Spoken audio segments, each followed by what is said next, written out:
Bueno, Profe, recapitulando, nada más para la grabación que estamos yo creo que bien, recapitulando lo de la tarea del DEM. Bueno, tarea no, la asignación que todavía no tiene fecha de entrega, pero que tienen que ir haciendo para los trabajos que vienen, ¿verdad? Del curvas de nivel y esos modelos de elevación digital.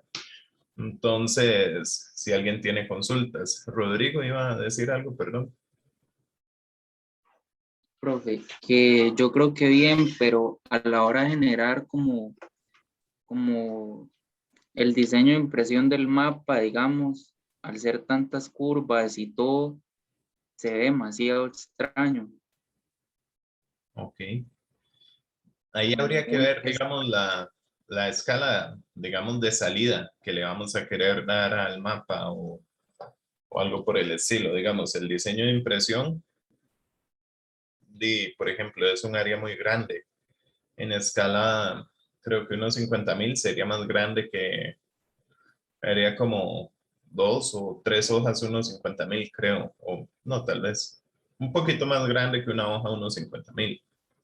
Para que, si lo sacamos en escala 1/50,000, para que tenga ese nivel de detalle, ¿verdad? Pero ya eso lo veremos cuando definamos la escala de salida. Pero sí, ahí habría que ver también si uno lo pone en la escala de salida de ese mapa tan grande, ¿verdad? Y lo ponemos la totalidad en una hoja tamaño carta, va a ser un problema. Ahí lo que habría que hacer para hacer el mapa de salida es hacer una hoja de trabajo tamaño, de no sé, como el tamaño de unos 50,000, 90 por 60 centímetros o algo así para poder generar el mapa de salida. O dependiendo del formato y tal vez uno presente varios mapas de salida de algún detalle o lo deje en uniforme o lo deje en digital, ¿verdad? Pero si uno piensa en impresión, sí habría que escoger una escala ahí adecuada y un tamaño de papel adecuado.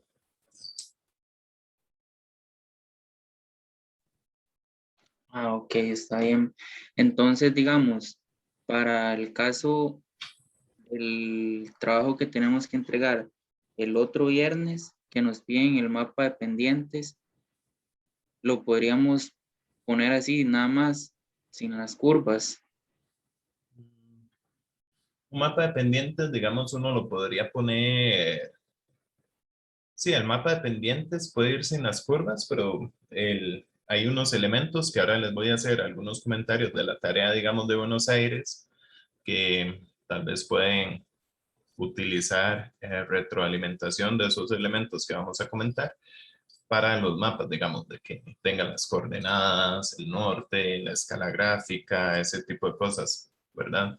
Entonces, digamos, en el mapa de pendientes generalmente uno excluye las curvas de nivel porque si no, como que causa queda muy cargado o una obstrucción visual. Uno no entiende que si está viendo la curva o el píxel de color de la pendiente, ¿verdad? Depende del objetivo. Si se ve bastante bien, sí las podría uno dejar, pero por lo general presenta solo la información de pendientes.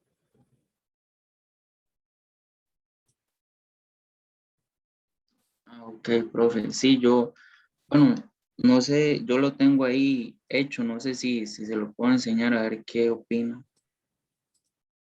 Ni adelante. Que, Creo que puede compartir pantalla, sí. ajá, es acá.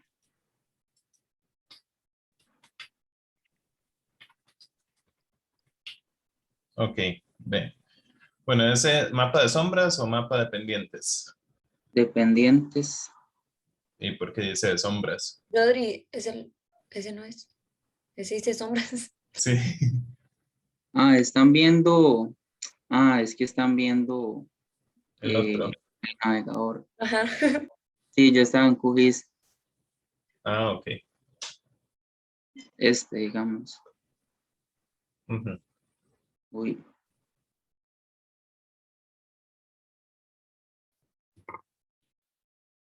Mm. En términos generales, diría que se ve bien.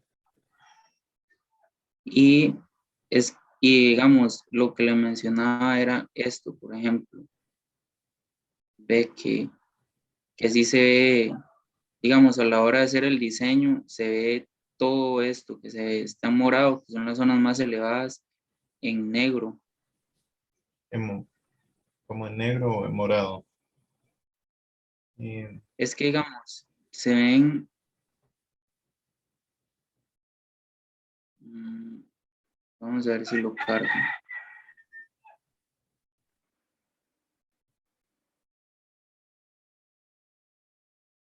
Es que, digamos, como queda tan tupidas las curvas aquí, a la hora de exportar el PDF, se ve así, negro, ya, esta ya. parte. Ya Digamos, ahora sí la entiendo. Em, y podría probar tal vez con cambiar el tamaño de hoja de exportación a un tabloide o un acero o algo así, una hoja más grande. eso sí, no sé cómo se hace, profe. Um, no sabría exactamente en QGIS, pero digamos, digamos, ve que usted Porque, tiene ahí un X en milímetros, ¿verdad? Ahí tiene el 0 y el 25. Digamos, esa hoja es de 25 centímetros aproximadamente. Entonces sería buscar cómo editar esa hoja de la regla de arriba. Esa escala es en milímetros, ¿verdad? Entonces 24 es tamaño A4, eso.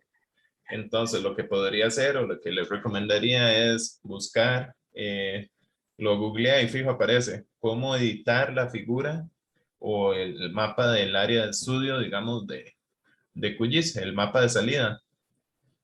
Y ahí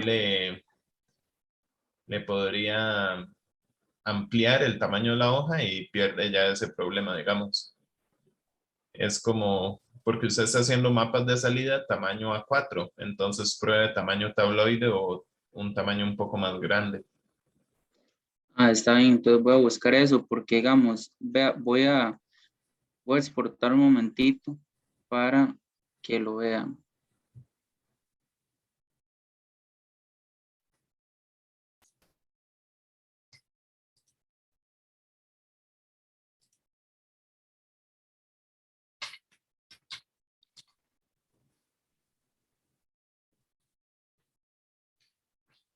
Bueno, ahí está orando bastantillo,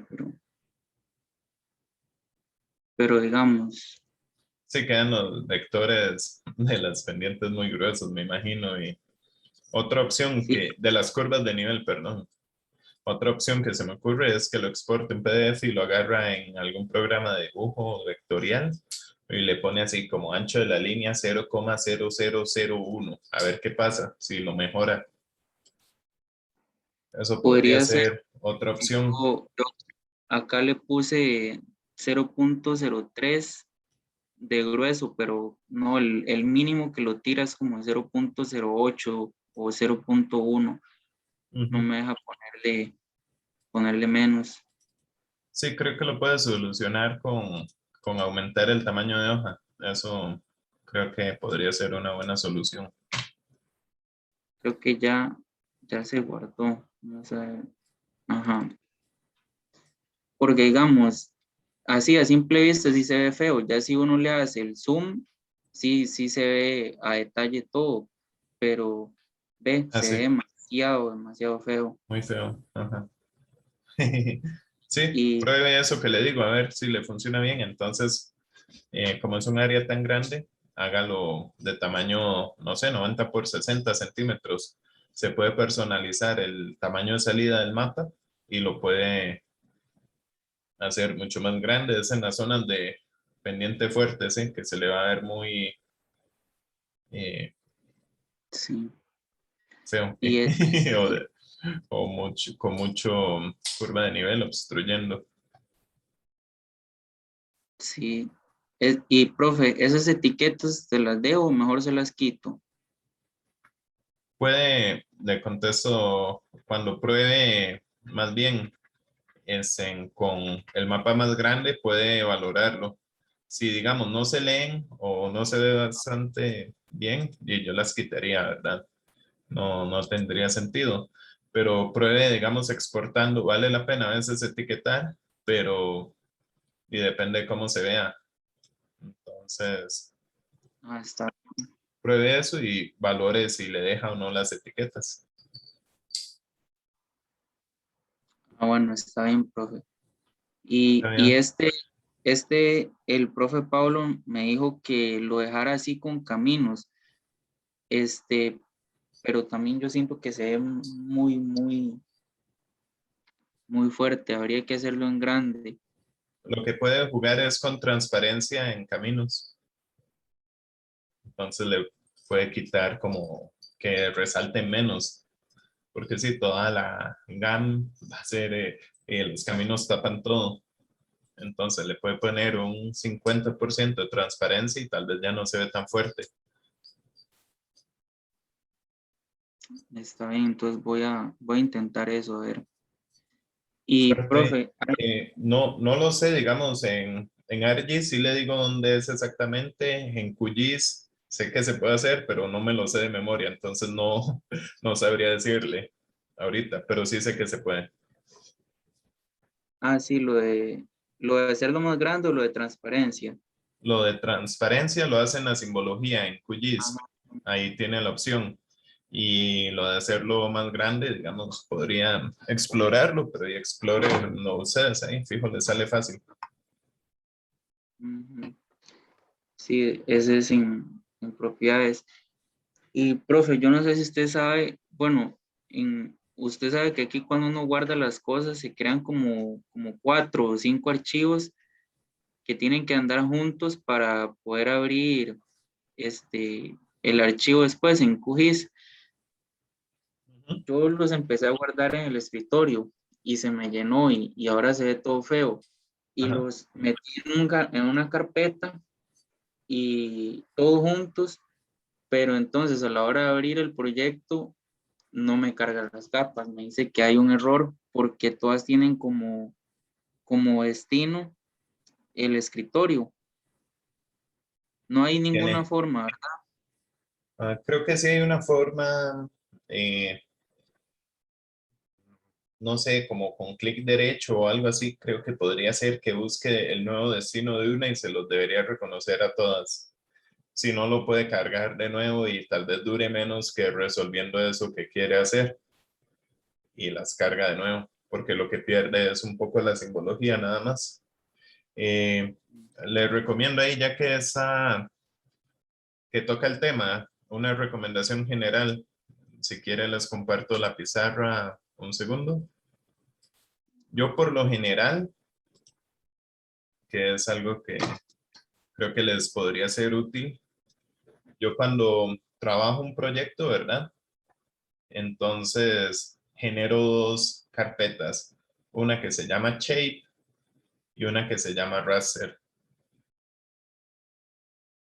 Y en esa carpeta, digamos, hecho todo lo referente a esos archivos. Y generalmente el proyecto, para ese proyecto que estoy trabajando, digamos, en este caso, el Valle Central, le pongo el nombre Valle Central CRTM 05 y solo trabajo en estas carpetas cosas, digamos, CRTM 05.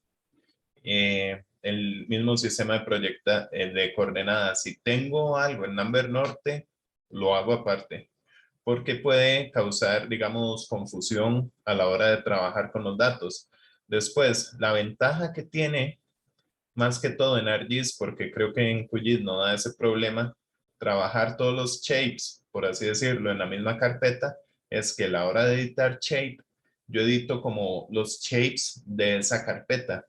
Entonces, si tengo que editar un shape de geología y fallas y están en la misma carpeta, me deja hacerlo en una sola edición.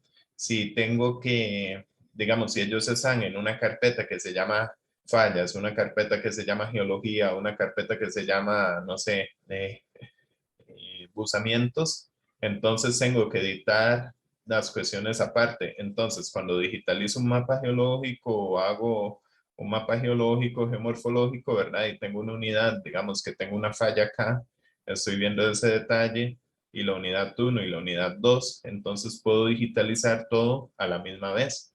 y no tengo que detener edición y pasarme a otro. Entonces eso se lo recomendaría a la hora de trabajar, como para también cuando uno mueve todo el proyecto, mueve esa carpeta y no le da tanto problema de los errores de localización, sí, porque a veces un shape genera 6 archivos. Esos 6 archivos, tal vez movió uno algún archivo y le faltó uno de esos 6 y es todo un problema, ¿verdad?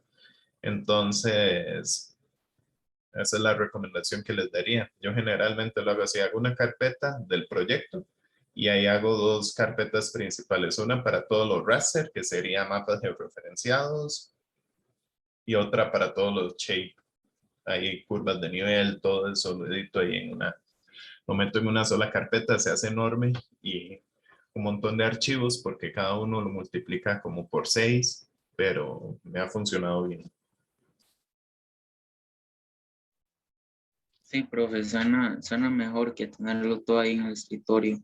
Sí, en el escritorio es complejo.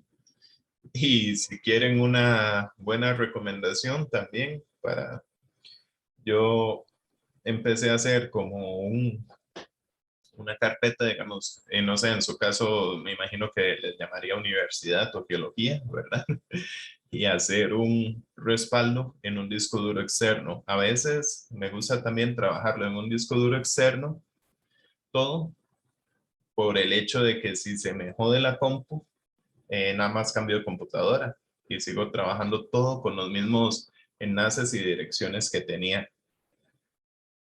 Y hay un programa que se llama Cobian, lo pueden buscar, es gratuito, que hace el respaldo y lo hace, digamos, por ejemplo, si ocupan hacer un backup, eh, hace nada más los archivos que uno modificó y no copia todo, que es a veces lo que da un poquillo de pereza, que uno dice, "Sí, tengo un tera de información".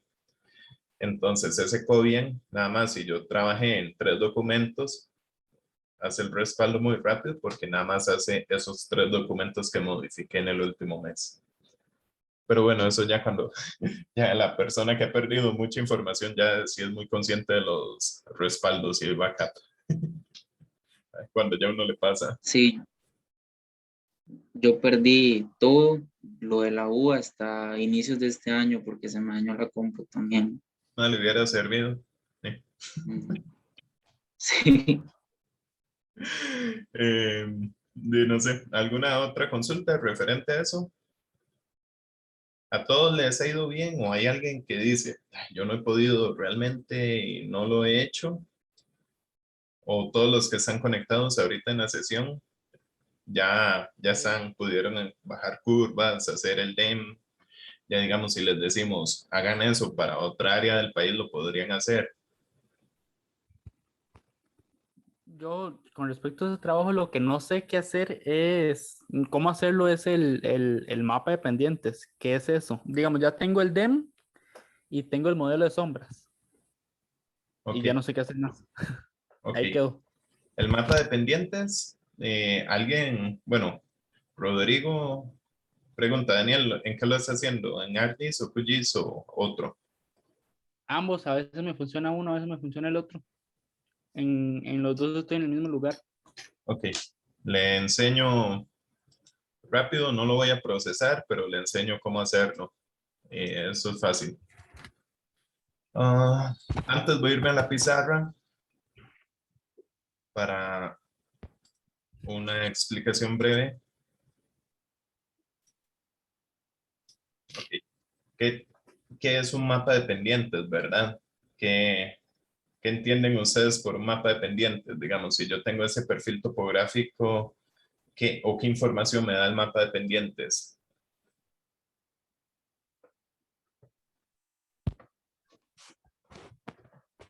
del ángulo de la pendiente para saber si es pronunciado o casi plano, sí.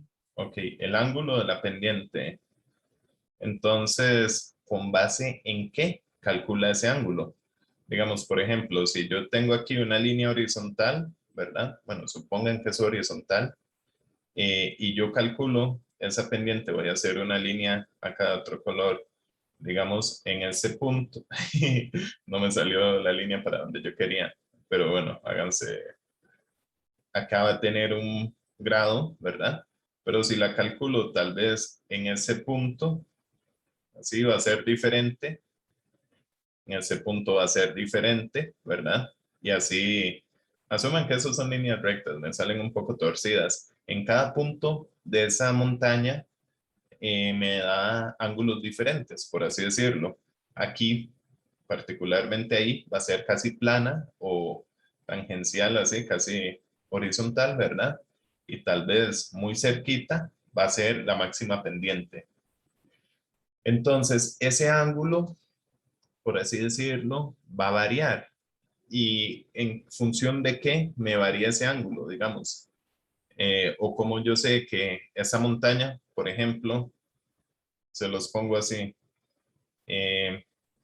¿cómo defino cada cuánto hacemos esos mapas dependientes? Por ejemplo, si yo defino píxeles o distancias de esas líneas que dibujé, vamos a tener un punto inicial, un punto final, ¿verdad? Para cada uno y decir, hágame el cálculo de la pendiente de ese ángulo de aquí, del punto 1 al punto 2, del punto 2 al punto 3.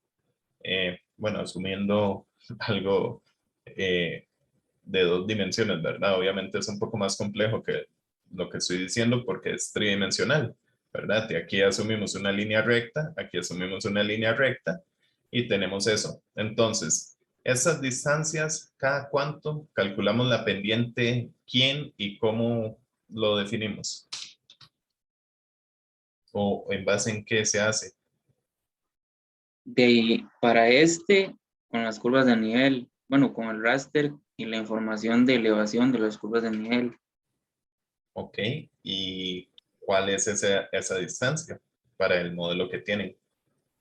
10 metros, 10 metros. ¿Por qué?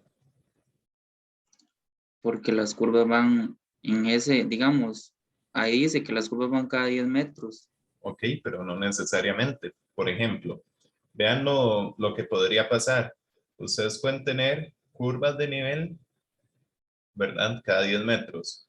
¿Se acuerdan la primera clase que hablábamos de algo como unas gradas, unas terrazas así en unos arrozales, ¿verdad? Asumimos que esas son las curvas de nivel o la topografía cada 10 metros, ¿verdad? De esas líneas que dibujé. Entonces, a la hora de hacer un raster, digamos aquí, usted tiene información en ese punto, en ese punto y en ese punto. A la hora de hacer un raster o un modelo de elevación digital, ¿ustedes qué hacen? Le dicen, deme información para los puntos donde no tengo curvas de nivel, ¿verdad? Entonces ustedes le van a decir, deme información, haga una interpolación, le dicen al programa, de aquí a acá, y hagan una interpolación de aquí a acá. Estos datos, ustedes originalmente de esas líneas anaranjadas, no los tenían, no existían, pero ustedes lo crean, ¿verdad? Entonces, cuando ustedes crean un raster, ustedes le dicen cada cuánto me va a dar información. Las curvas pueden estar cada 10 metros, ¿verdad? Digamos que esta es la de 30, esta es la de 20, esta es la de 10, ¿verdad? Esa elevación. Pero ahí, para contestar la pregunta que les hice, lo que manda, por así decirlo, es lo que ustedes le dijeron a la hora de crear el raster. Créeme un raster con píxeles de tamaño cada metro, cada 5 metros o cada 10 metros. Ese es el que nos va a definir el tamaño de píxel. Cuando generamos un DEM, es el que nos va a definir qué tan seguidos son esas curvas o no. Digo, es la pendiente, la medición de pendiente. Perdón, no dije lo de las curvas. ¿Quedó claro o más o menos? Sí, sí, profe. Ok, entonces cuando hacen el mapa de pendientes, realmente esos porcentajes van a ser en función del tamaño de píxel del que usan el DEM. Ahora sí, voy a irme al programa eh, y comparto esta pantalla. Ok. Aquí ustedes deberían tener algo como esto, donde tienen las capas y las curvas, ¿verdad? Por ejemplo, en ese caso, bueno, vean, para terminar la explicación que estaba haciendo, digamos, entre esos dos puntos que tengo el mouse o la manita ahí, que está ahí, no hay datos, pero realmente mi DEM, que fue como cada 5 metros, ven ahí, se ven los pixelillos, eh, puso datos para cada 5 metros. ¿Cómo hago el mapa de pendientes? Que era la pregunta que me habían hecho. Yo pasé de curvas de nivel a un modelo de sombras, un modelo de elevación del terreno, ¿verdad? Y acá, en esta parte, hay una sección de superficie raster, ¿verdad? Acá lo pueden ver. Hay un mapa de pendientes. Y acá, bueno, ahí lo están viendo, ¿verdad? La ventana emergente. Lo que me pide es una Perdón, superficie profe, raster. va muy rápido. Ok, Mi internet de una giga no aguanta. ok, perdón. Salió la ventana emergente ahí. Ah, repito, mi internet. Bueno, internet de Sí, 1 giga desde el sería inicio. bueno. Eh, ¿Verdad? Se vienen aquí al toolbox. Hay una parte de análisis 3D, superficie raster, y ahí viene slope o pendiente. Y si no, lo pueden buscar acá, en esta ventana, y digamos, buscan la herramienta.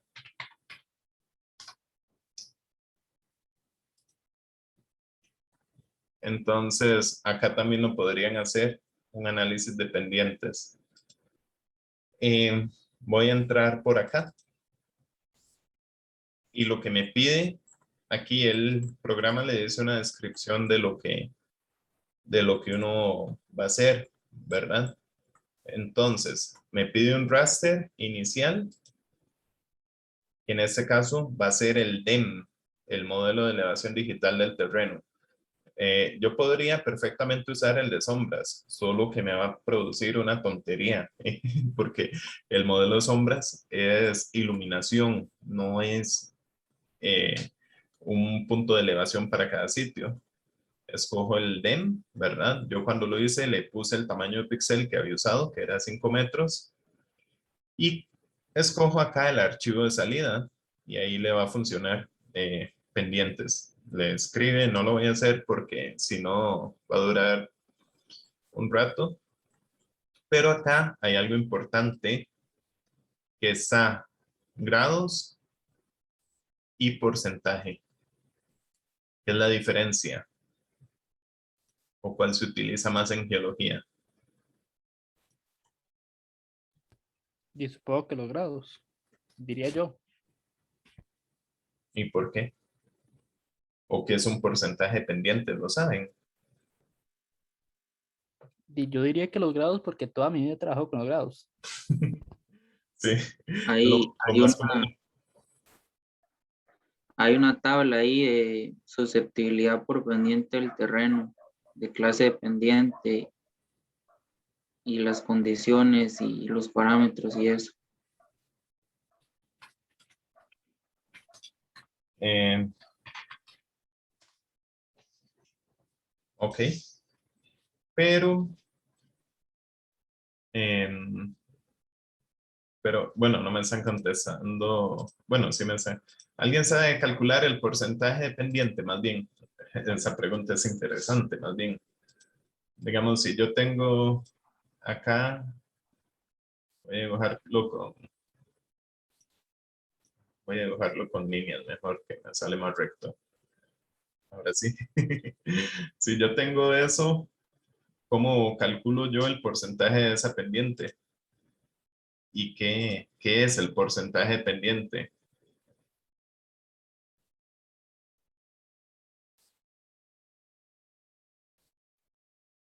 Sí, profe, es el ángulo, no se podría utilizar lo de las propiedades trigonométricas. El ángulo es los grados de la pendiente, ¿verdad? Pero el programa decía porcentaje tenía dos opciones, los grados, ¿verdad? O el ángulo, digamos, por así decirlo, o el porcentaje. Sí, profe, Mucho me imagino que es el topógrafo, porcentaje. ingeniero, habla en términos de porcentaje pendiente. Y ustedes le van a decir, ah, sí, esa es una pendiente del... Ah, ya tenemos un Salvador Caleb. A ver, Sí, adelante. creo que lo del porcentaje es como qué tanto, no sé cómo explicarlo. ¿Cuál es la razón de la pendiente en relación al, digamos, a la vertical? Ok. Y una pendiente de, digamos, en grados, ¿cuál sería el máximo pendiente? De ahí, 90, 90 grados. ¿Y en porcentaje?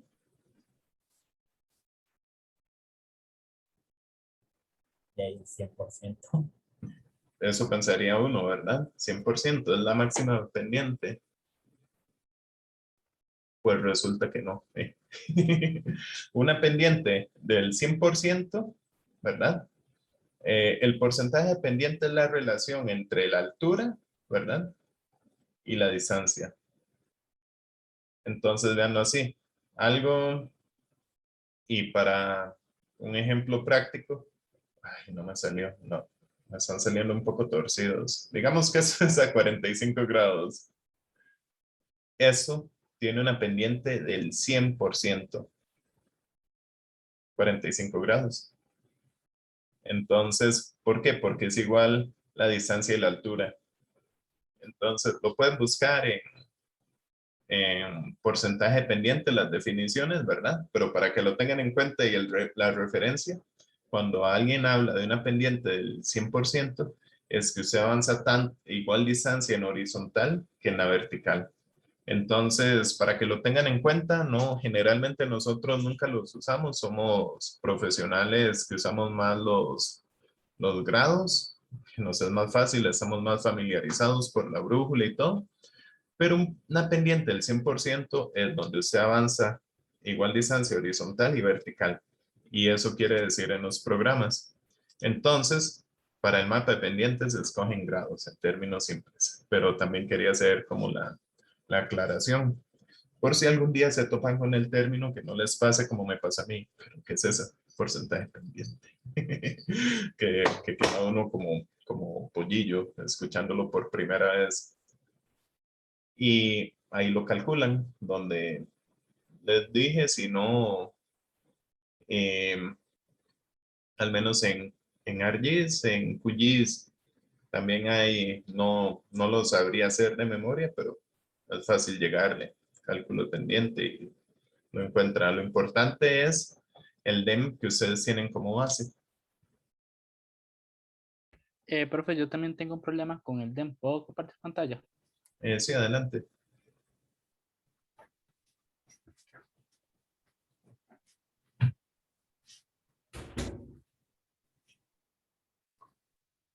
Ok, mi DEM sale con esta parte pelona.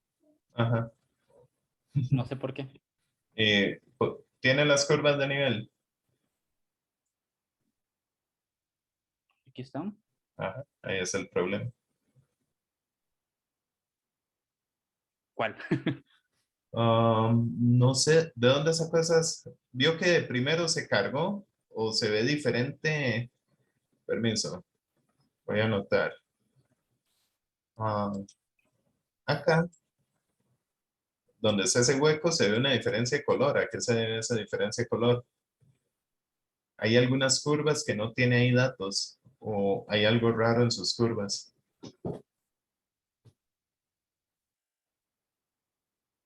Ve, ahí, digamos, se Ajá. ve y ahorita seguro van a cargar las otras. Ajá. Entonces, a la hora que generó el DEM, ¿está Profe, seguro esas que... son las curvas intermedias. ¿Ah? Estas son las curvas intermedias. Ujú. Creo que puede haber pasado lo siguiente, estoy suponiendo, revíselo. Hizo el DEM tal vez solo con las curvas índice y tienen ese hueco. puede ser datos, tal vez. No. Digamos, no sé dónde lo podría ver de momento, si uno ve la historia, ¿no? del DEM, pero creo que por ahí podría andar porque coincide casi que perfectamente con, Con las, ajá, a ver. en fuente, tal vez ahí donde dice fuente, podría,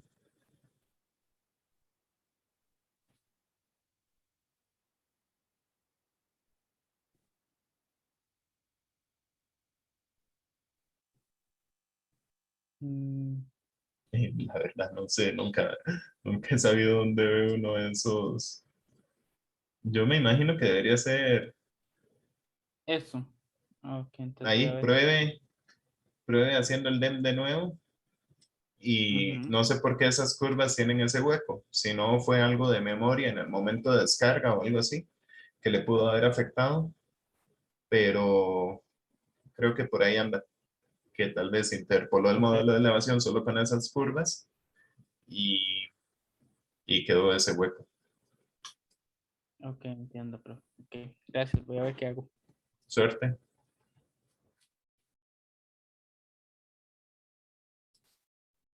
A ver, ¿hay algo en el chat?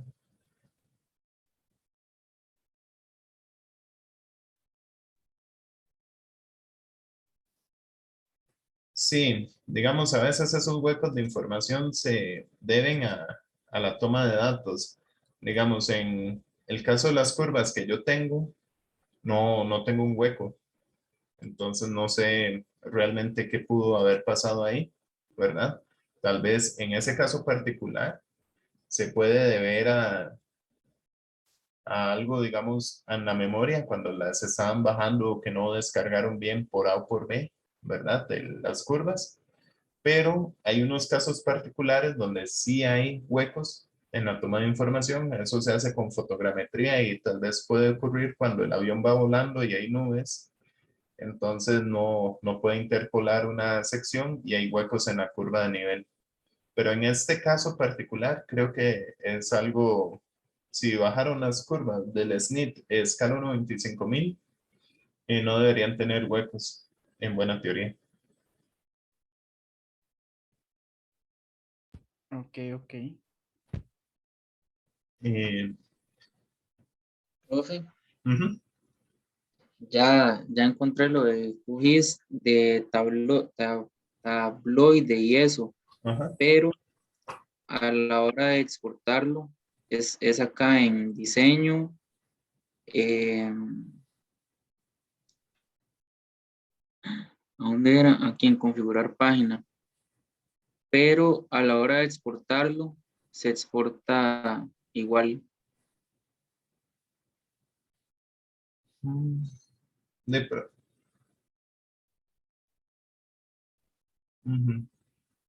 Y esa es hoja tamaño tabloide ya. Eso es lo que está raro, que acá no cambia, acá Es sigue que, teniendo los ajá, mismos. porque ahí en el QGIS que me enseñó todavía seguía midiendo 25 centímetros, me dio la impresión. Ajá, ahí lo está Entonces, viendo. ahí estoy viendo el mapa, sí. Ajá. Pero Ujú. ven la regla de arriba, sigue diciendo 25 centímetros, 26.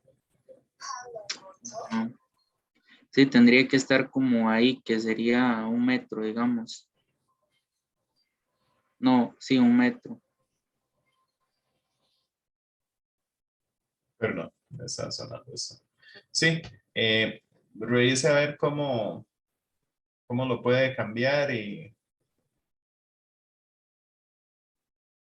eh, y si no, lo vemos ahora. Si no, yo lo reviso en mi QGIS a ver si Sí, puedo profe, ayudarle más específicamente cómo. es que eso hay que travesearlo todo para uno encontrar las cosas. Sí, sí, no es tan Sí, no, fácil. A veces cambia uno en un A lado, veces pero a se uno le quedan unos cambió. ratotes. Sí, sí. eh, lleva su rato, por eso tal vez no es algo que pueda resolver inmediatamente, pero sí se puede, sí tiene solución. Ajá. Y no sé si voy a pasamos, revisar algún. ajá, Porque ve, digamos, usted ya le puso tabloide, pero sigue teniendo ahí, digamos, la escala en 25 centímetros. Entonces hay algo todavía adicional que debería cambiar ahí, que no sé qué es en ese momento. Pero sí sé que se puede cambiar. Es la buena noticia.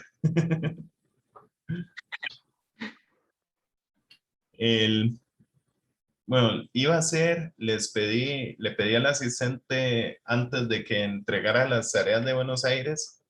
Vamos a pasar a dos temitas más. Uno, algunas observaciones generales sobre las tareas, ¿verdad? Para que ir, digamos, la idea del curso es ir haciendo mapas y comentarlos, irlos mejorando, entendiendo la geomorfología. Entonces me parece como válido hacer ese tipo de observaciones para eh, como de mejora continua. Puse tareas de ustedes en la presentación que les voy a enseñar, pero no tiene nombre. Cada uno sabrá si se está mencionando el ejemplo o no de cada uno y ahí entonces echa cada uno objetos de mejora. Lo echa para el saco. Voy a compartir pantalla.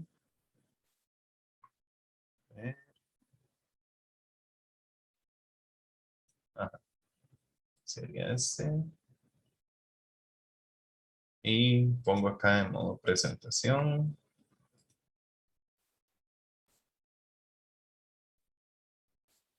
Ahí lo están viendo en grande, ¿verdad? Sí, profe. Ok, gracias.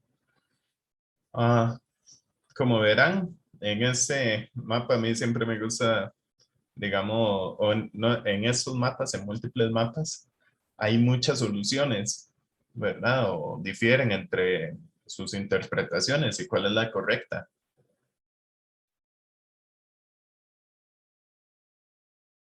Diría cada uno, di la mía. Muy posiblemente. Pero a lo que voy con esto es que, digamos, hay muchas posibles interpretaciones en muchos casos. En la mayoría de los casos, dos geólogos con los mismos datos difícilmente hacen un mapa exactamente igual, ¿verdad? Ya sería raro que pase que hagan el mismo mapa con la misma cantidad de datos. Aquí ustedes los datos a partir de los que están partiendo son modelos de sombras y curvas de nivel y algún tipo de precondicionamiento original a la hora de decirles, ok, estos son abanicos aluviales, esto es tal y tal cosa, ¿verdad? O a la hora de trazar uno y explicar la tarea, y hay un tipo de precondicionamiento, ¿verdad? Pero los datos de todos son los mismos. Los resultados y la forma con que le llaman a las cosas es relativamente diferentes, ¿verdad? Entonces, en esta quería resaltar un poco eso y la diferencia entre algunos modelos. Por ejemplo, acá, ay, se me fue lo de, aquí parece lo de anotar. Con el puntero. Con eso está bien. Digamos, por ejemplo, ese mapa le pone las flechas, indica la dirección de flujo, separa los abanicos, ¿verdad? Hay una separación en todos los abanicos, este sector, los inactivos también los separa un poquito. Ese tiene las curvas de nivel, no tiene flechas, al igual que ese, pero parece, digamos, el mismo tipo de limitación.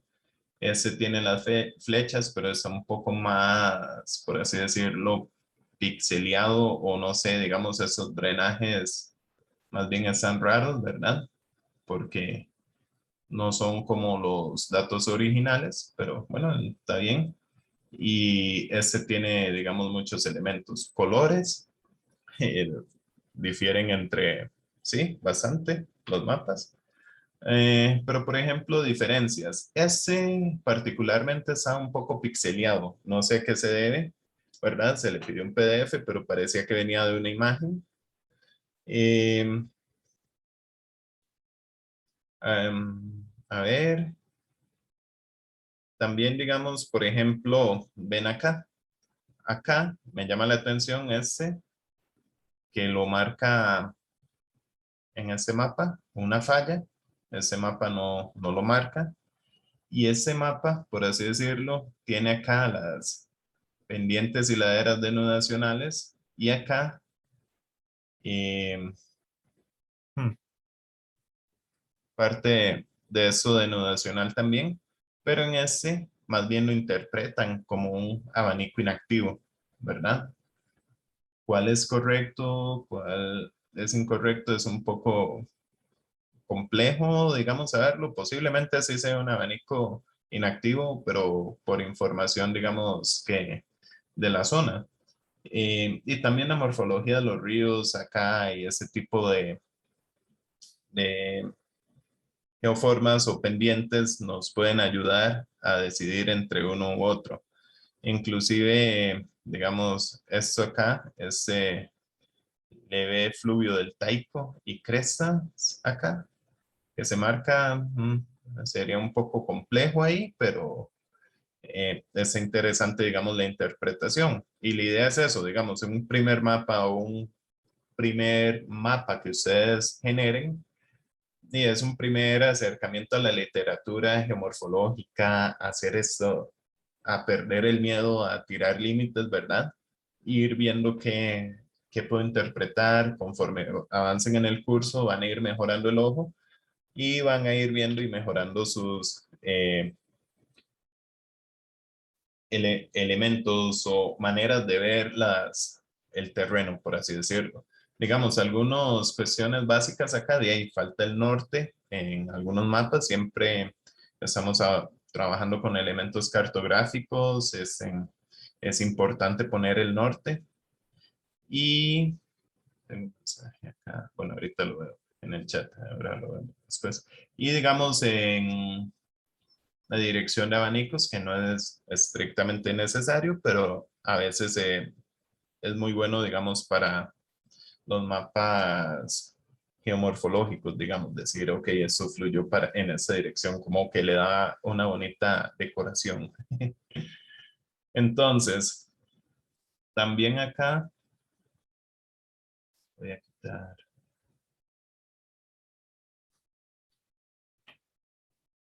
Digamos, en algunos casos faltó escalas o sistema de coordenadas utilizado. Digamos, si tienen las coordenadas, sería bueno qué tipo de proyección es, ¿verdad? Ok, coordenadas en CRTM05, coordenadas geográficas o Lambert, lo que sea.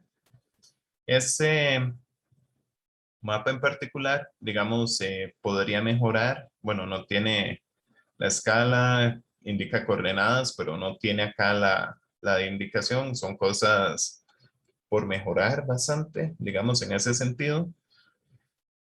Y, por ejemplo, algo que quería comentarles es esta terminología, pendientes y colinas denudacionales. Tal vez el pendiente es una caracterización, digamos, por así decirlo, el pendiente es una caracterización de una geomorfología.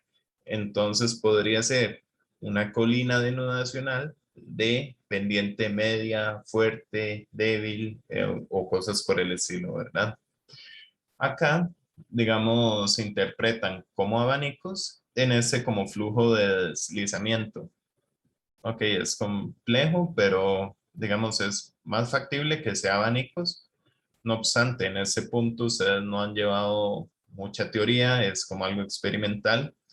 Eh, entonces también tiene morfología de deslizamientos o similares, entonces de cierta manera es una buena interpretación, ¿verdad? También. En caso de los deslizamientos, generalmente, digamos en este, le ubicó la corona. En estos estaría haciendo falta ahí que dónde está la corona o acá. Pero a veces yo recomiendo, digamos, en geomorfología en, o en geología en general, busquemos la solución más simple, ¿verdad? Si ya tenemos el río, el patrón, las curvas, el, que nos sugieren un abanico aluvial, podría ser un deslizamiento. Ok, no está bien, pero tal vez la solución más simple es que sea un abanico aluvial. Acá me está tapando el Zoom unas anotaciones que ¿Qué dice? Deme un segundo, a ver. Bueno, acá si no, digamos, la dirección de los abanicos, eso que le comentaba de que tienen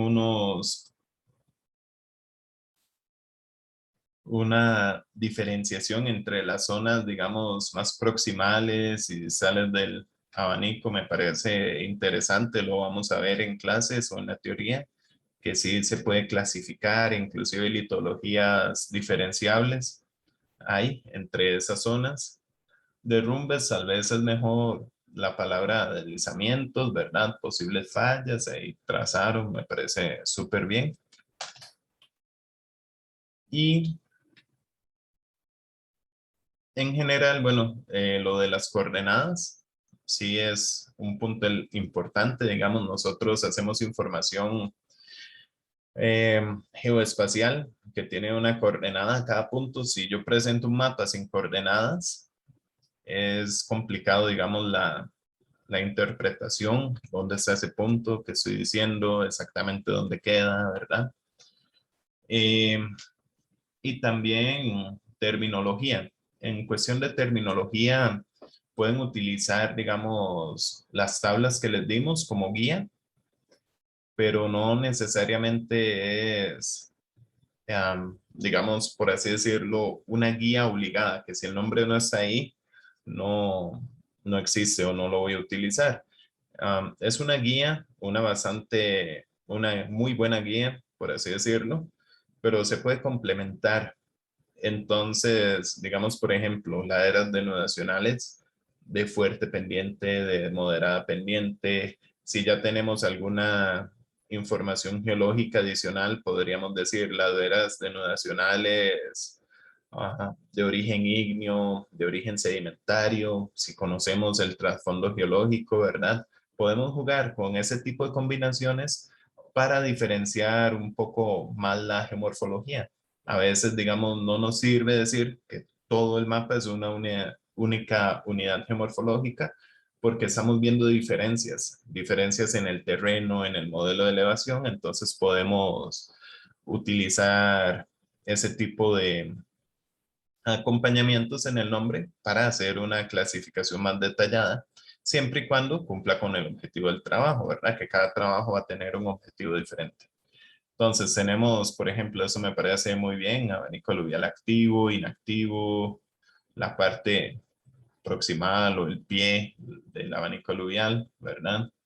Ya cuando uno dice topografía montañosa es muy genérico, podríamos buscar un nombre más adecuado, ¿verdad?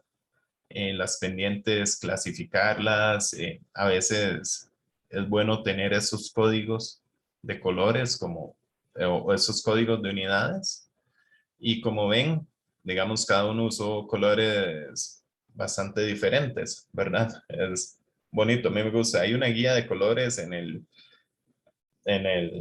las tablas o el ITC, pero y también hay otra guía de colores conforme la estratigrafía geológica, pero en general en eso yo soy flexible, que sean lógicos, no van a llegar así como con colores neón todo también, aunque no tendría como ponerse los malos, tal vez no es lo más elegante o técnicamente correcto, pero va a diferenciar y funcionar bastante bien.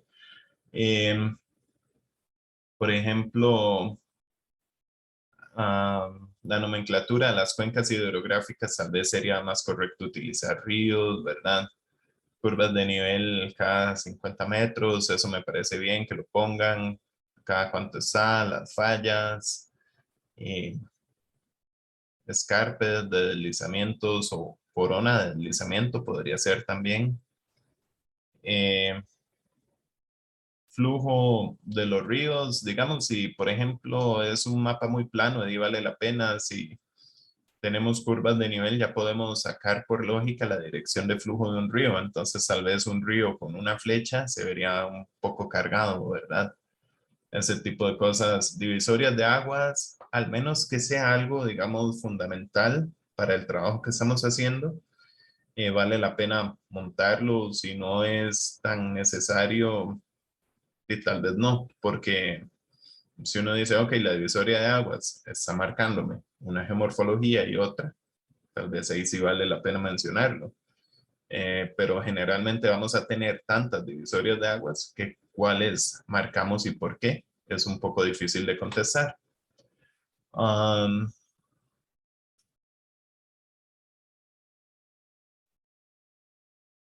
Digamos, por ejemplo, acá en este mapa tal vez se pudo haber utilizado el modelo de sombras de fondo o curvas índice que dé un poco mejor la expresión geomorfológica del terreno.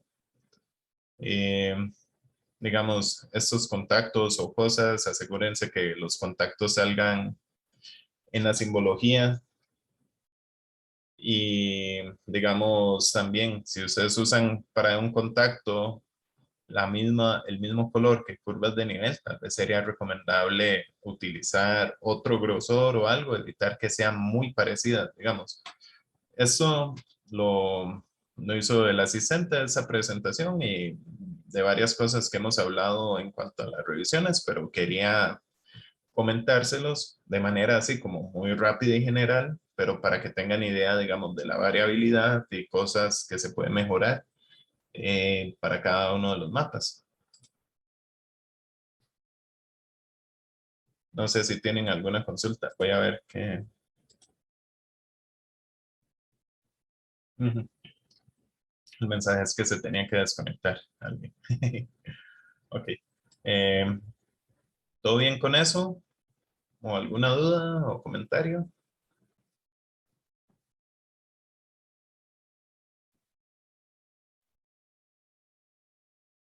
¿O ya estaba Todo hablando bien, solo? profe. No sé. Hagamos una cosita. Vea, hagamos una pausa de unos 5 minutos y vemos la presentación. Hola, hola. De vuelta. ¿No están conectados? ¿Siguen ahí? No. Sí, profe. Ok.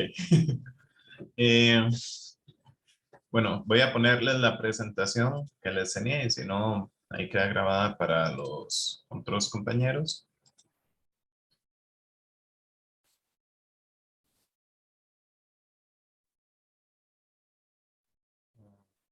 Ahí están viéndolo. Ahí.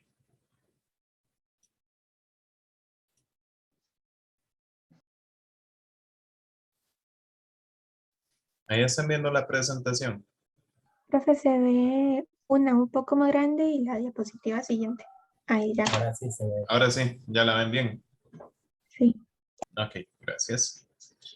Entonces, la presentación o las notas, digamos, o los comentarios de hoy es sobre delimitación y descripción de unidades geomorfológicas, ¿verdad?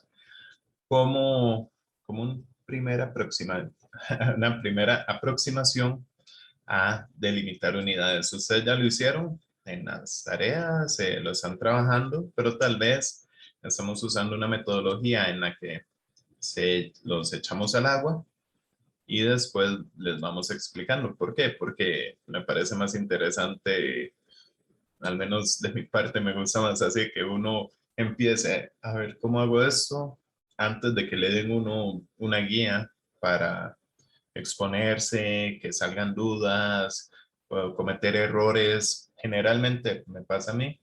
No sé si es el caso para todos, pero yo aprendo más de los errores que de las cosas que hace uno bien al inicio.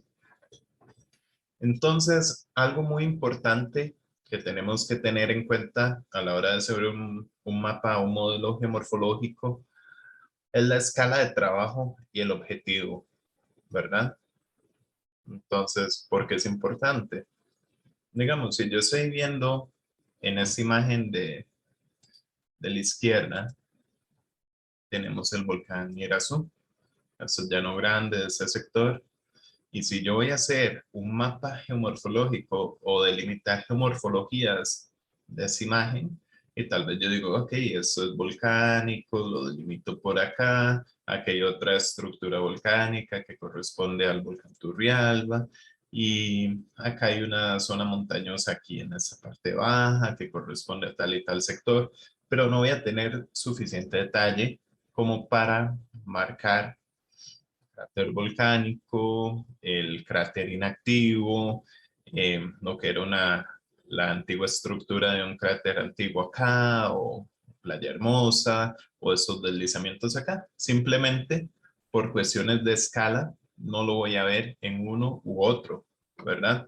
Entonces, una parte fundamental es la escala de trabajo y el objetivo para el que estoy haciendo esa geomorfología, ¿verdad? Entonces, a veces, digamos, de nada me sirve que yo marque aquí todo el detalle que pueda haber. Ay, mira, eso es una cárcava. Si al final presento el mapa en esa escala de trabajo, que es algo muy general, y dediqué un montón de horas marcando cárcavas que ni siquiera se van a ver. Entonces, eso es algo bastante importante que tienen que tener en cuenta.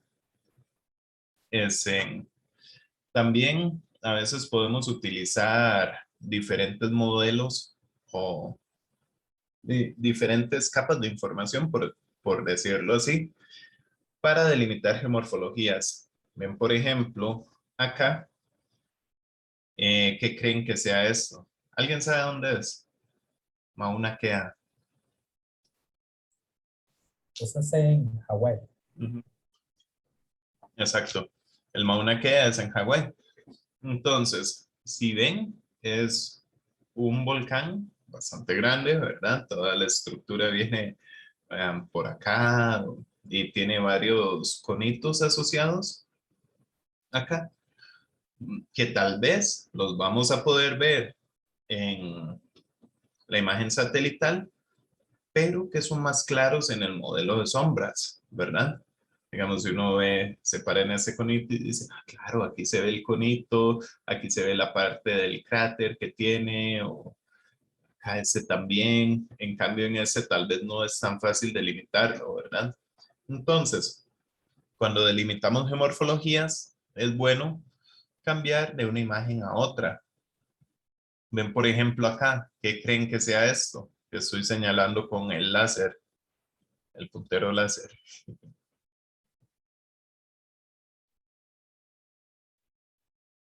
¿De qué tiene cara?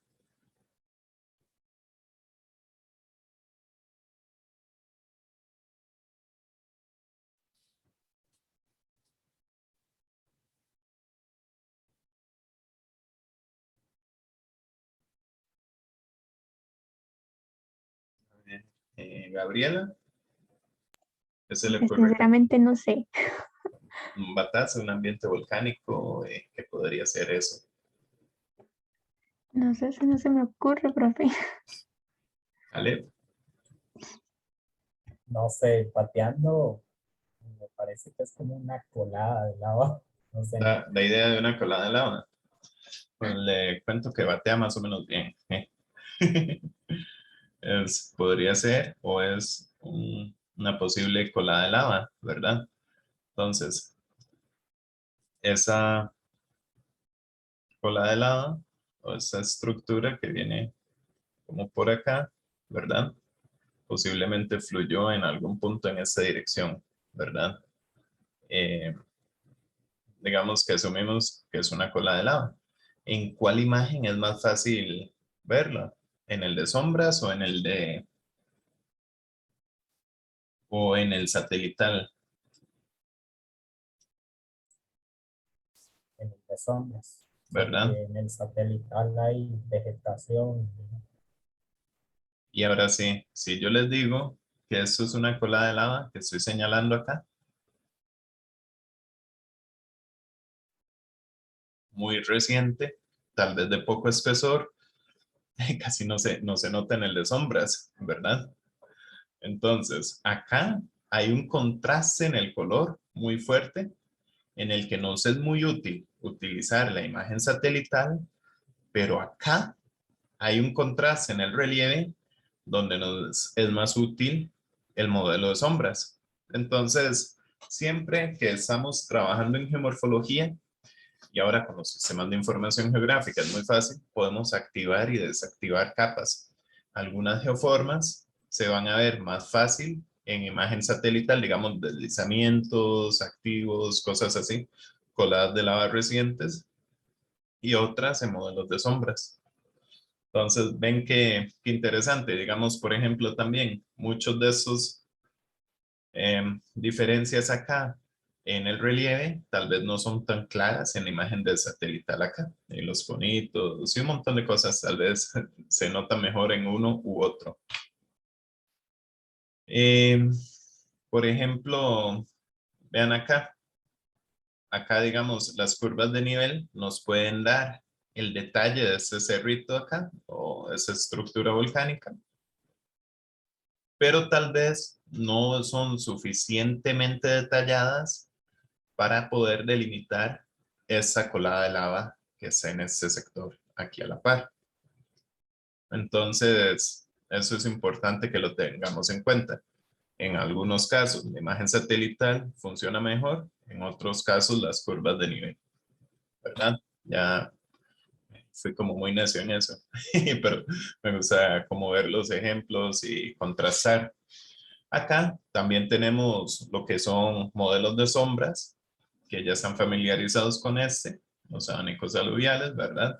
Que nos permite ver muy bien ese tipo de estructuras y qué es lo que básicamente hacemos en geomorfología o cómo empezamos a delimitar. Nosotros empezamos a marcar diferencias en el relieve, la pendiente, que podrían ser asociadas a cambios litológicos, cambios geológicos, etcétera, ¿verdad? Estructuras tectónicas, entre otros. Entonces, eso de acá, por donde tengo el mouse, podemos reconocer que hay una sección de un cauce principal que baja por acá, llega a un cauce de un río. Vean que, digamos, el modelo de sombra solo da información de colores, pero yo, a partir de conocimiento geológico, de geomorfología, puedo llegar y empezar a interpretar. Esta es la zona montañosa, posiblemente tiene algunas rocas más masivas. Esta es la zona con depósitos detríticos, donde tenemos abanicos aluviales. Hay algunos más activos, más recientes que otros, que se pueden ver, diferenciar. Hay unos colectores de drenaje principales, como por acá, donde van a llegar a un cauce principal acá. ¿Dónde es esta imagen o en qué zona? ¿Alguien sabría?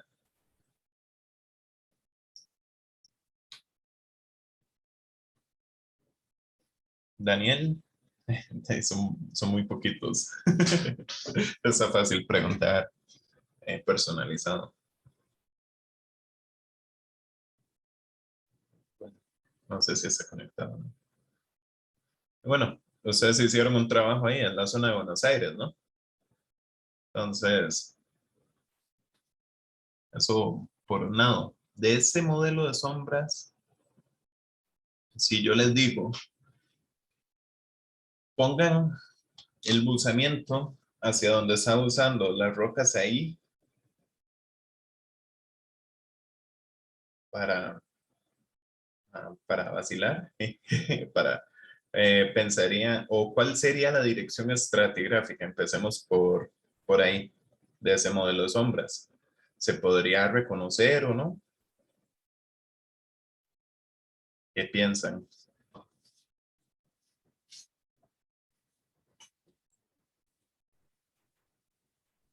Ya, Pueden rayar ahí. yo creo que sí se podría, tal vez la dirección estratigráfica. Ajá. ¿Y para dónde sería? Asumiendo que están al norte orientados. Por lo que tengo dudas, porque yo diría que es como para todo lado. Al menos en este sector que tengo el láser, el puntero láser, ¿hacia dónde ubicarían la dirección estratigráfica? Profe, así como bateando al sureste. ¿La puede rayar? Voy.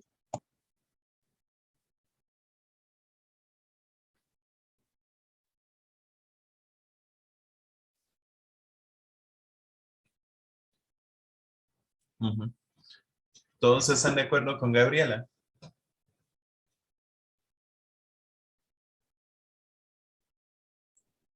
Yo diría que anda por ahí también. Ok. Entonces, ven, qué interesante. Bueno, ustedes ya están dando, ya casi los pongo a dar la clase, o sea, están muy cargas. Em, por ejemplo, voy a hacer un perfil acá.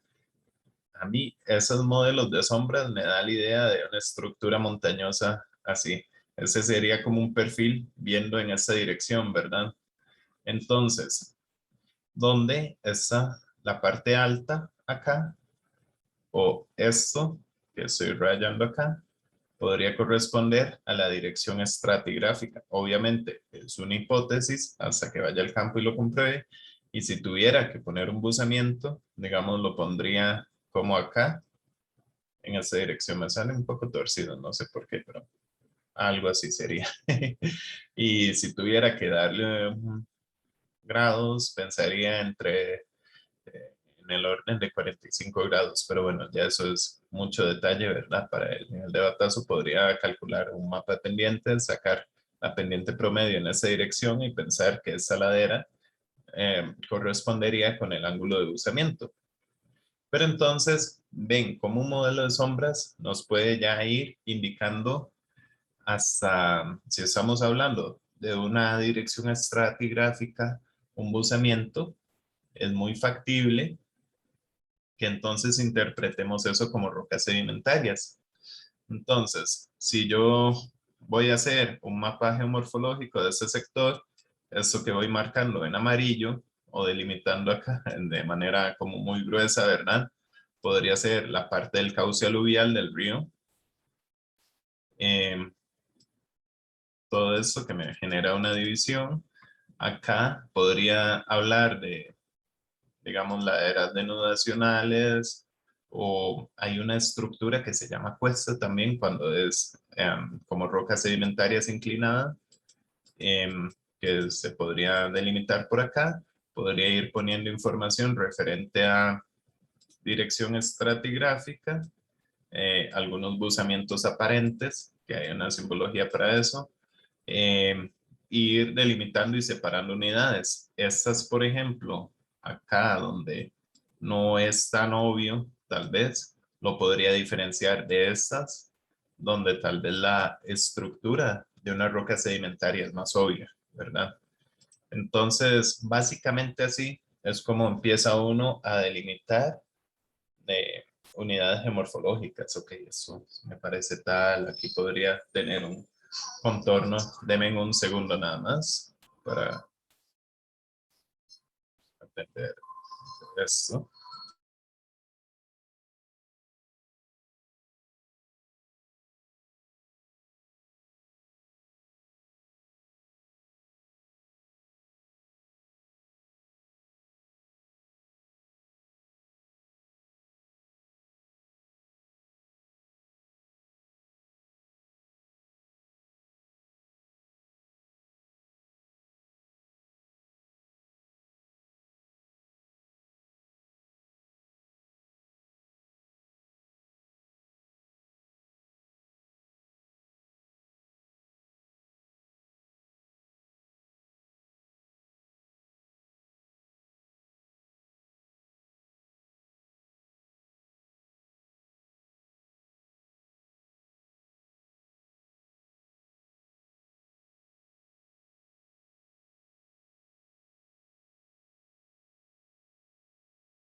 ¿Listos? Disculpen ahí.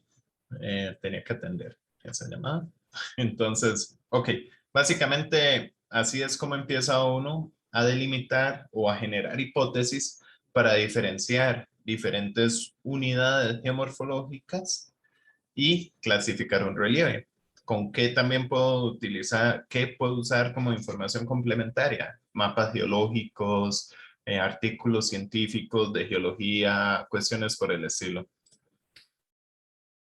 Entonces, para la delimitación, tenemos fotos aéreas, modelos de sombras, observaciones de campo, modelos de elevación digital, mapas geológicos, otros mapas geomorfológicos nos pueden funcionar como guía para iniciar la delimitación de diferentes geoformas. Entonces,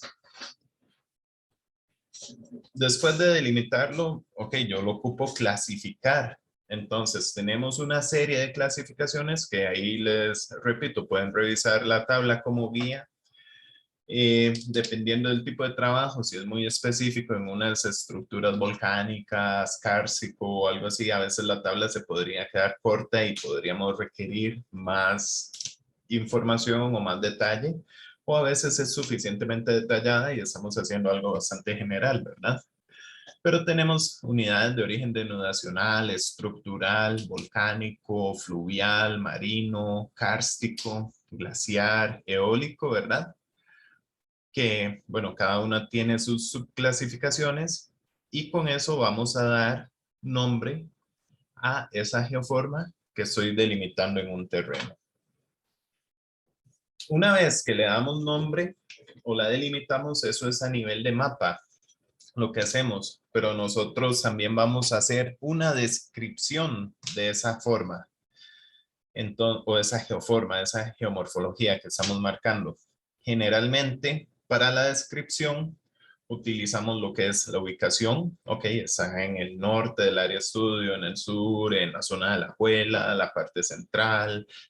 Utilizamos elementos geográficos para esas descripciones. Por ejemplo, si estamos trabajando con una geomorfología fluvial, digamos por así decirlo, el cauce del río Seibo y nuestro mapa no dice cuál es el río Seibo, deberíamos mejorar el mapa, porque la idea es que esta ubicación o a la hora yo de escribir una geomorfología sea complementario tanto el mapa como la descripción que yo hago.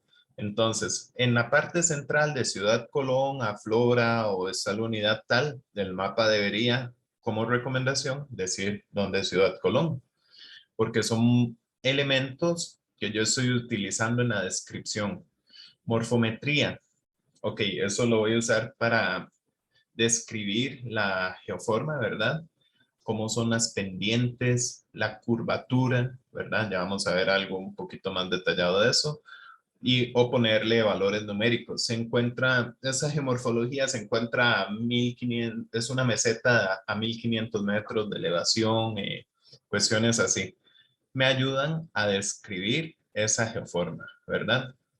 La morfografía más bien es como hacer referencia a lo que es el tipo de laderas, el grado de disección, patrón de drenajes que hay, por ejemplo, la composición litológica también de esa geomorfología es importante. Ahí consultamos mapas geológicos, trabajos geocientíficos, ¿verdad? La morfogénesis, a la hora de describirlo, es cómo se originó esa geomorfología.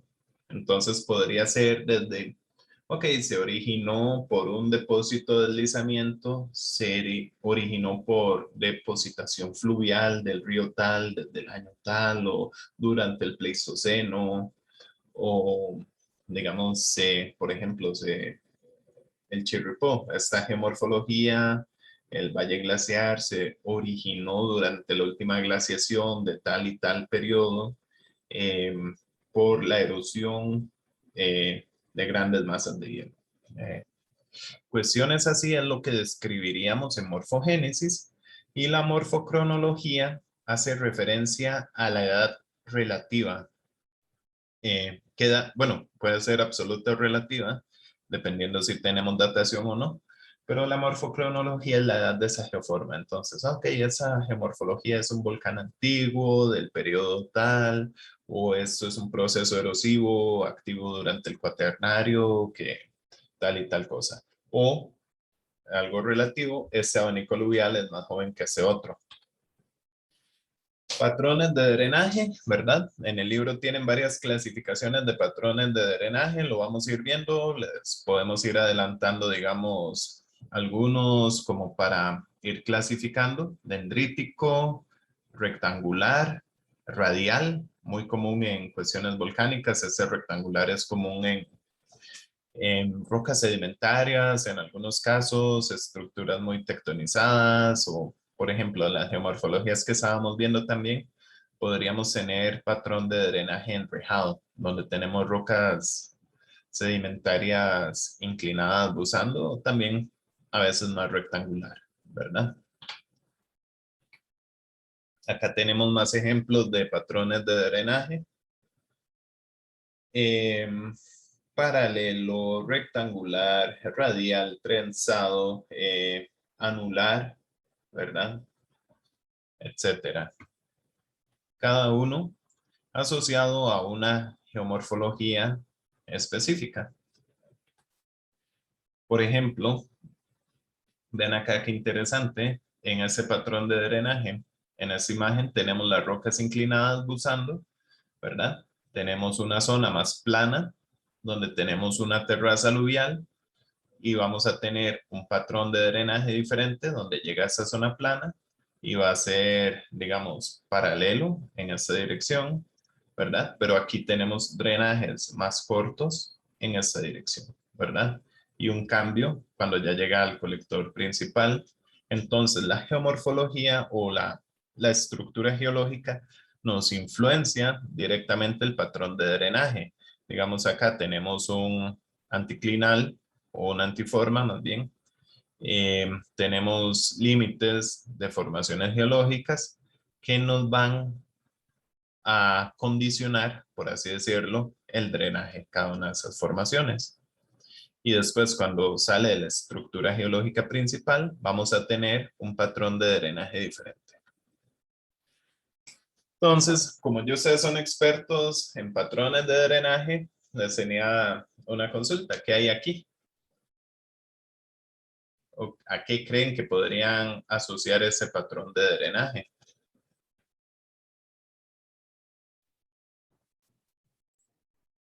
Y ahí es radial, entonces eso es una cordillera, ¿no? Cordillera volcánica, los volcanes de la zona norte del país, podríamos ubicarlos acá, inclusive. Es un patrón típico radial. Ven que es una escala muy grande que estamos viendo, pero ya nos da cierta información. Y acá, en el sur del país, ¿qué podríamos decir de ese patrón de drenaje o resaltar?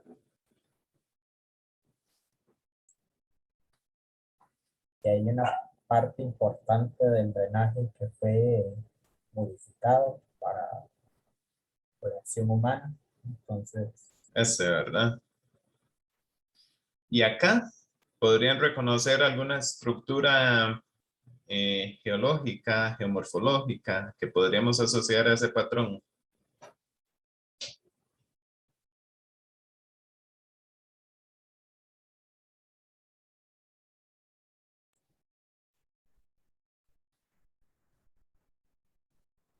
un abanico, Abanico aluvial. Y acá es el sector de Paso Canoas. Ahí, digamos, tenemos un abanico aluvial que va en esa dirección acá. Y bastante grande y extenso y bien marcado por el drenaje, ¿verdad? Igual acá, ya esa zona la hemos visto muchas veces, pero son abanicos un poco más pequeños que el que vimos ahora, pero son los abanicos del sector de Buenos Aires de Punta Arenas, y aquí viene la cordillera de Talamanca. Y por acá vendría parte de la divisoria entre Pacífico y Atlántico. Acá tenemos el patrón de drenaje de la región central de Costa Rica, y también tenemos drenajes bastante dendríticos en este sector, ¿verdad? Y si vemos el global, vamos a tener estructuras radiales, por así decirlo, acá, asociados a los principales volcanes de la cordillera, y acá tenemos drenajes ligeramente diferentes, ¿verdad? Como muy alineados o algunos un poco más paralelos, que después vamos a ver en el transcurso del curso que podría ser lo que anda pasando por ahí. En términos de morfometría, ¿verdad? Y la elevación va a tener alguna significancia en cuanto al clima, la vegetación, la energía potencial de una geoforma, digamos, no es lo mismo algo que es en plano o una masa inestable a mucha altura, a 500 metros. La energía potencial va a ser bastante diferente. La pendiente nos va a dar indicios sobre la escorrentía superficial, la velocidad del flujo que podría existir, el rango de infiltración, algo de 90 grados de pendiente o muy vertical, casi no va a tener potencial de infiltración, recarga acuífera, ¿verdad? Pero zonas de baja pendiente tal vez va a tener el agua mucho más tiempo de reposo y influencia en la infiltración. La dirección de pendiente, ¿verdad? Nos va a dar información sobre dirección de flujo, insolación, grados del sol, ¿no? E inclusive eso es bastante útil como para en términos agrícolas, arquitectónicos, de diseño, ¿verdad? La curvatura, aceleración del flujo, tasas de erosión, depositación. Hay un parámetro que se conoce como curvatura tangencial, ¿verdad? Que nos podría dar información sobre la convergencia del flujo. Después lo iremos viendo con más detalle. La rugosidad, qué tan complejo, rugoso es un terreno. Y la dirección de flujo, ¿verdad? Que, bueno, ya hemos visto también todo lo que tiene que ver con la dirección del agua superficial. Entonces, también las laderas vamos a tener diferentes morfologías. Ahí en la presentación también hay una presentación mucho más detallada que pueden revisar, que habla, digamos, sobre ese tipo de cosas y hay creo que cuatro artículos que compilamos para clasificaciones morfológicas que están ahí. Pero ven básicamente que digamos, algo divergente se va a ver en las curvas de nivel, así, o donde tenemos, digamos, algo convergente, las curvas de nivel van a ser más curviadas en esa dirección, digamos, algo convergente, podríamos pensar más en un deslizamiento, ¿verdad? Algo más divergente en una divisoria de aguas, ¿verdad? Entonces, la morfología de las curvas de nivel, acá están los bloques de diagrama que nos ayudan, también nos da información, ve que digamos esto es mucho más escarpado en la parte superior que en la parte inferior. Tenemos ese tipo de cambios de pendiente y si todo es un cuerpo muy tabular, digamos, con tucos, hecho con tucos o morfologías de estructuras sedimentarias muy poco erosionadas, podríamos tener cosas con curvas de nivel bastante paralelas y en bloque de diagrama se ve bastante regular, ¿verdad? En cuestión de laderas. Y finalmente, para la parte litológica, también vamos a tener todo lo que es la clasificación de rocas ígneas, tanto intrusivas como extrusivas, rocas volcanoclásticas. Y en rocas volcanoclásticas, algo bastante importante es la clasificación, digamos, de los fragmentos. Y bueno, y tenemos toda la parte de rocas sedimentarias. Acá les pongo estos diagramas a manera de ejemplo, pero ustedes ya en general tienen un buen bagaje, digamos, de clasificación de las rocas. Acá lo que vamos es un poco general, digamos, algunas litologías muy particulares como litologías de calizas podrían asociarse a geomorfologías muy particulares de disolución. O algunas volcánicas ya nos van a dar alguna idea de qué tipo de geoformas podrían estar, o igual las sedimentarias, si tienen componentes estructurales o no, pero es bastante importante a la hora de describir geomorfologías. Entonces, eso era básicamente lo que quería comentarles y felicidades a los dos que quedaron conectados hasta el final. Voy a detener el video.